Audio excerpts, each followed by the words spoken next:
What are the 3 superfoods for gut health? That is a phenomenal question. And in today's world, it's becoming much more apparent that gut health is incredibly important. In fact, Hippocrates even said, all disease begins in the gut. If you've been wondering how to elevate the level of your gut health, then you are in the right place. I'm here to answer that question in today's video, so let's jump right on in. Hi, I'm Dr. Kelly Shockley, Doctor of Cause Chiropractic, board certified in sports medicine and specialized in clinical nutrition. In this video, we're going to go over the little known link between your gut health and your overall health. Then we'll discuss how your genetic makeup is not really yours and how the majority influences everything from your mood to how medications work to what your overall threshold is in life. And finally, I will be sharing with you those 3 superfoods for gut health that are going to put your whole healing process on fast forward. All right, let's get into the discussion about this link between your gut health and your overall level of health. Have you guys ever heard of leaky gut? If you have, comment down below, or if you haven't, comment down below as well so that I know how much awareness we have. This is a concept that those of us who have been on this other side of medicine, the alternative side of medicine, have known about for decades and decades and decades. But finally, just within the last decade, medical kind of discovered what was actually happening when we were saying that the gut was leaking. So let me explain to you what exactly leaky gut is. So your digestive system, from your mouth all the way to the other end, is what I'm referring to as your gut. Anything that goes into your digestive system is not technically in your body until it gets moved into your bloodstream. Now, where majority of all of this happens and where leaky gut occurs is in the intestines. Those intestines, you guys, you can think about them as an army of men standing side by side with their arms locked, okay? Nothing makes it past them unless they receive command from chief officer that says, hey, this is allowed to enter in behind you, drop your arms. That's kind of what happens. Like, your digestive system is one cell layer thick. So literally, it's like a bunch of army men standing in series right next to each other. And it is the main protector of your whole body. It is who gets to decide what enters into your bloodstream and now the whole body deals with, or is passed out through waste products, right? So here's the problem when it comes to leaky gut. Because of a multitude of different factors, whether it's stress or it's different chemicals in that you're being exposed to, different things you've been put on like antibiotics, there can be a disruption in how these army men are actually working. And what happens is they can be dropping their arms and opening up access to what's behind them, which is your bloodstream, when they're not supposed to. When this occurs, that is what is known as a leaky gut. The gut is literally allowing things, whether it's bad bacteria and parasites, to partially digested foods or GMOs or what have you, it's allowing those into your bloodstream. Now, what is the issue with this and why does this create so many potential health issues with overall health? Is because now your body has to react or deal with whatever has entered into the bloodstream that isn't technically supposed to be there. And guess who lives in the bloodstream just on the other side of your digestive system? It's your immune system. So on the other side, in your bloodstream, you have all your policemen that are basically guarding the gates in case the digestive system, the army, let people in that are not supposed to be there. So when it finds something that shouldn't be there, it considers it a foreign invader. And now the immune system sends out a signal. It puts out an alert. And the immune system now has to respond to that foreign invader. Why this is so critically important, and Hippocrates had this right from the very get-go, all disease begins in the gut. That is your layer of protection. And what we've learned within the last maybe even handful of years is that that immune response doesn't just stay in the gut. If it does stay in the gut, that person may start experiencing different types of gut-related symptoms like gas and bloating or constipation, cramping, diarrhea, all the funs, right? But what we've learned in the last handful of years is that immune response can go elsewhere, and that reaction can happen anywhere else in the body. So if this immune reaction occurs within your brain, you don't get digestive symptoms, you get brain symptoms, which would be like feeling a little foggy, not being able to focus or concentrate, having issues with your memory, maybe ending up with a migraine headache, anything neurologic. If it ends up in your joints, you could experience pain and stiffness and achiness that doesn't seem to be warranted otherwise. If it goes to the thyroid, well, now you can start experiencing thyroid-related issues where maybe your hair starts falling out, your nails get brittle, you don't have ability to regulate your temperature, or you're feeling really fatigued, and on and on and on. So having a healthy gut ultimately dictates how the rest of your overall health and well-being is going to be. Incredibly important. And Hippocrates was so right. We have to make sure the gut is healthy, because when the gut is not, all disease begins there. Now, I'm curious, did you have any idea that that was what was going on with leaky gut, or have you even heard about leaky gut? I would love to hear your response. So go ahead and drop a comment down below so I can see kind of where you're at with this subject. It's really, to me, it's fascinating. Let's talk about now how your genetic makeup is not really your own. This starts to get into the topic of the microbiome. Now, if you haven't heard about the microbiome, within your gut, not in the bloodstream per se, but in your gut, you've got all of these amazing, great bacteria. They're predominantly bacteria. There's some other microbes that are in there, but for the most part, it's bacteria. And what we've found through research, as we've continued to appreciate more about the gut and how it impacts the rest of our overall health and well-being, is we've realized that per every one human gene, there's about 360 genes made up of microbes. A different way to think about this is 90% of your genetic makeup is not human. It's not you. It's these microbes, these bacteria that live inside of your gut, which ultimately kind of makes sometimes people creep out. Like, you're basically just a host for this ecosystem that's happening. But it's fascinating, because what we're beginning to understand more and more about is the health of the microbiome dictates the health of the body. It is a combination within the gut health as a whole and leaky gut. Okay.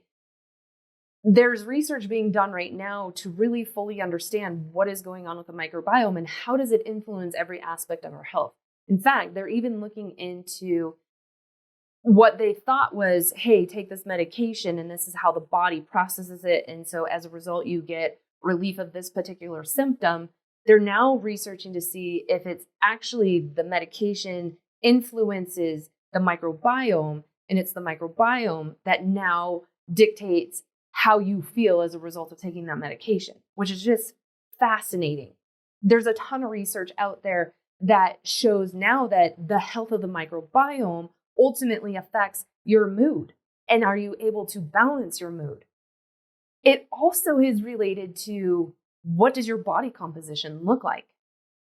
There are thousands and thousands and thousands of different kinds of bacteria in the gut. I think we have only identified 3,000, and there's so many more, because what's really cool about this microbiome is it is as unique to you as your fingerprints. There are strains of bacteria that are very common within the human species, but everything else in that microbiome is specific to you and you alone, which has made this process of really understanding and figuring out who's all in the gut and who should be there and who shouldn't be there much more daunting of a process. Keeping that microbiome healthy and keeping it full of diversity, we want as many different kinds of bacteria living in the gut as possible, is ultimately what we're learning through science and research that's happening in real time. That is what ultimately helps us be as healthy as we can be. One fact about this diversity of that microbiome, what we have found is people who don't have much diversity, they don't have many different strains of bacteria living within this microbiome in the gut, they actually have a lower threshold. They seem to get sick more often. They end up with more health problems than somebody who has a completely well-diverse microbiome. It's fascinating. Before I get into the 3 superfoods that will help heal your gut, feed the microbiome, help with the diversity, and put your whole healing process and fast forward, I just want to remind you to click that subscribe button down below. Turn your notifications on so you don't miss out on a future episode. I am regularly producing content about how do you improve gut health and brain health and anything health related to help you achieve what ultimately I call total body mastery. So again, click that subscribe button, turn your notifications on, and you won't miss out on a future episode. Awesome. Okay, what are the 3 superfoods for your gut health? Honestly, there's more than 3, but when you start scouring the information that's out there, I have been drawn to these 3 in particular because they hit different aspects of what the gut needs in order to have great integrity and to be healthy. So let's talk about these. The first superfood would be known as turmeric. Now, turmeric is that orange root that you can find, in the produce section. A lot of curry-based types of cuisines contain a lot of turmeric. That's what gives it that orangish, yellowish color that you see. Turmeric is an amazing anti-inflammatory, and actually it's the curcumin is the active component of turmeric that gives it this major anti-inflammatory, major antioxidant capacity. One of the best ways to create a leaky gut or a sick gut, a gut that's not functioning the right way, is inflammation. And unfortunately, a lot of that occurs from what else are you putting into your mouth? The worst offenders are sugar or products that convert to sugar very rapidly. Those would be your carbohydrates, mostly the grains, okay? When we have too much inflammation in the gut, it kills the good guys that are living in that ecosystem, our microbiome. It makes the bad guys thrive. And ultimately, it is part of what messes up the command with our army that doesn't allow anybody into the bloodstream who's not supposed to be there. Inflammation destroys the gut. It destroys everything about health, but very much so about the gut. So adding turmeric into your cuisine, you can put it in smoothies, you can do more cooking with it. You can take it as a supplement and do that on a regular basis is really helpful for soothing and healing the gut and dropping down that inflammation that more than likely is higher than what it should be. Superfood number 2 would be bone broth. Now, I'm sure in the last couple of years, you've caught on to some of the hype around bone broth, but it's not just hype. Bone broth is like grandma's soup that was super healing for you, put on steroids. The difference between like a chicken stock and a bone broth is ultimately the bones and the carcass, everything that is your skeleton of your chicken, or if you're using beef bones, it's cooked longer so that everything that's on the inside, the bone marrow and part of the cartilage and whatever else can be, it breaks it down more. So there's just more nutrients in bone broth than there is your classic stock, like chicken stock or beef stock. Anytime I cook soups of any nature, or if I'm making some sort of dish that calls for chicken stock, I always use bone broth just because it has more nutrient density to it. Part of why bone broth is so amazing for the gut is because it also works at reducing inflammation, but it contains a lot of the proteins necessary for proper gut function as well. These proteins, the gelatin, the collagen that you find, like bone broth is a nutrient-dense source of collagen and gelatin, they're really easy for the digestive system to digest as well. So when you have a digestive system that's not happy or a gut that's leaking, it's really nice when you can put foods in that don't require a whole lot of work since it's not working the right way to begin with. It's a great way to start the healing process. And then, like I said, just keep it into the equation for providing more of those nutrients that the digestive system needs in order to function properly. And the last superfood we're going to talk about in today's video is one of my favorites. It is coconut oil. Coconut oil is made up of what they call medium chain triglycerides, MCTs. You've probably heard of MCT oil. MCTs are super easy, again, for the digestive system to digest, which is incredibly important, again, like I said, when it's stressed out. What's also awesome is there's a cool thing that happens with how your digestive system digests and brings in medium chain triglycerides that basically streamlines it to the brain. The brain loves MCTs for its fuel. When you help keep your brain healthy, because we know there's an extreme connection between the brain and the gut, it is also helping to keep your gut healthy. So this is a huge, fun, like really good benefit of consuming coconut oil. There's also research that has shown coconut oil is really good for helping clear out candida infections, which is an overgrowth of yeast within the digestive system that partly is because of all of the sugars that people are consuming in an abundance. And then add that to if you've been on an antibiotic and you've already thrown out the balance of the microbiome, a yeast infection of any variety is fairly imminent, okay? Part of why this works so well is because coconut oil is very antimicrobial, meaning it can kill all kinds of different bad guys, which helps out your immune system. Also helps out the digestive system with doing what it's supposed to be doing.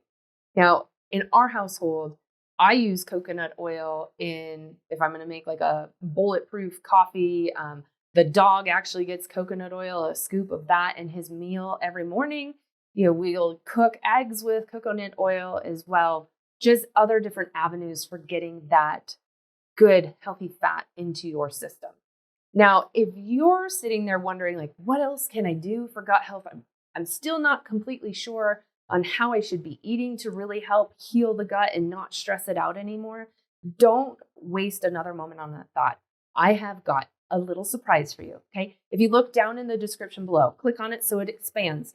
You will see that there is a free 7-day gut repair meal plan that I created just for you. Now, this meal plan I put together in mind for people who are super busy, or maybe they don't want to be in the kitchen all of the time, don't have the ability to be in the kitchen all of the time. So it's very easy to implement. There are planned overs in there so that you're not having to cook every meal every single day. Because I don't know about you, but I don't have time for that. I'm sure you probably don't either. I've also included your grocery list so that you don't even have to think about what all do I need to get. You simply just go through, check off what you already have at home, and then you'll have what remains for creating these delicious recipes that are included that don't have a ton of ingredients, don't require a ton of time for cooking, because let's face it, life is super busy. So just look down below in that description for the link to the free 7-day gut repair meal plan, and you won't even have to worry about how else should I be eating to help repair my gut. I appreciate you greatly. I look forward to seeing you on a future episode, and God bless.